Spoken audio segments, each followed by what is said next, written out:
We inhabit a little blue planet called Earth.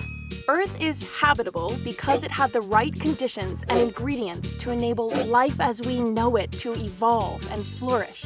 And one of the most important factors in making our blue planet habitable is the wet stuff itself, water. It's kind of extremely important for life.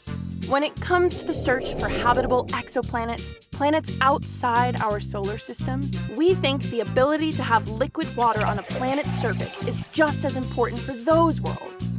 There's a handy concept astronomers use to help them figure out where to look around any given star for exoplanets that just might have the right stuff for life. It's called the habitable zone.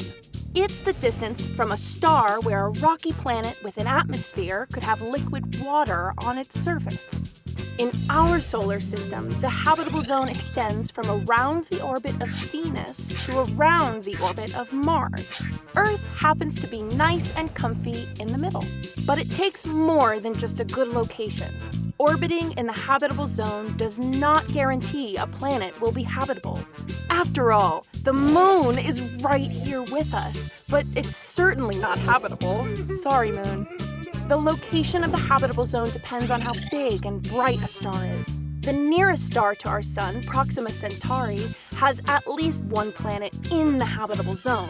But because Proxima is much smaller and dimmer than our sun, its habitable zone is way smaller and closer to the star. So every star has a habitable zone, but that doesn't mean there will be planets there. For example, the star known as Kepler-90 is similar to our sun, and it too has 8 planets. But they're all huddled super close to the star, well inside of the habitable zone.